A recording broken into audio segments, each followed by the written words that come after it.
Before Cristiano Ronaldo was Cristiano Ronaldo, there was a kid at the same academy who Sporting CP's own coaches rated higher than him. Faster, more skillful, more natural on the ball, Ronaldo went on to become arguably the greatest goal scorer in football history. This other kid never played a single minute in a major European league. His name is Fabio Paim, and this is the story of the boy Sporting thought would outshine Ronaldo before it all fell apart. The Golden Generation. In the early 2000s, Sporting Lisbon's academy was producing one of the most stacked youth generations European football had ever seen, Cristiano Ronaldo among them. But inside that academy, there was one name that kept coming up as the most gifted of them all, Fabio Paim. Coaches at Sporting reportedly rated him above Ronaldo at youth level. He had electric close control, incredible balance, and a low center of gravity that made him almost impossible to dispossess.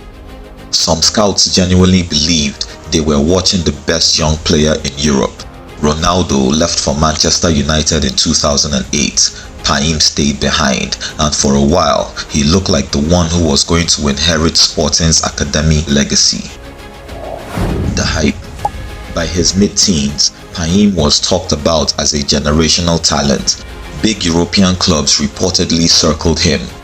He signed a professional contract with Sporting while still a teenager, with release clauses that reflected genuine belief in his ceiling. For a moment, it looked like Portugal had unearthed not one, but two once-in-a-generation players from the same academy at the same time. But when Ronaldo left home at 12 to chase discipline and structure in a foreign country, Paim's story went in the opposite direction. The unraveling.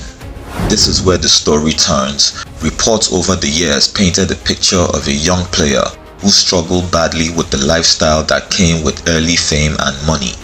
Late nights, a reported taste for the party scene, and a level of professionalism that didn't match his talent. Injuries piled up, discipline issues piled up, loan spells came and went without him ever nailing down a role in Sporting's first team.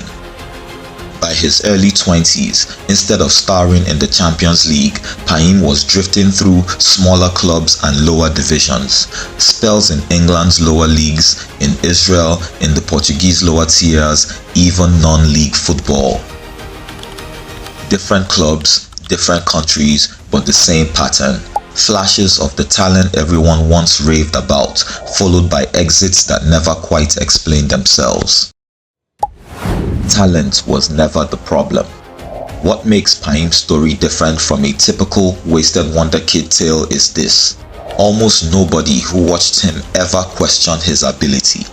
People who played alongside him and coached him have said for years that his raw talent was as good as anyone's. The gap wasn't skill, it was everything around the skill. The habits, the environment, the choices made at exactly the age when Ronaldo was obsessively building his body and his mentality in Manchester. Two kids from the same academy, similarly gifted, took two completely different paths. One became a global icon through relentless self-discipline. The other became a cautionary tale about how far talent alone can carry you, and how quickly it stops mattering without everything else in place.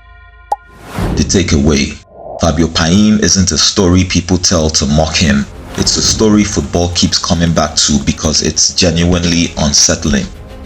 Proof that being the most talented player in the room guarantees nothing. Ronaldo is remembered as the best of his generation, not just because of what he could do with the ball, but because of what he did with everything else. The discipline, the sacrifice, the relentlessness for 2 decades straight.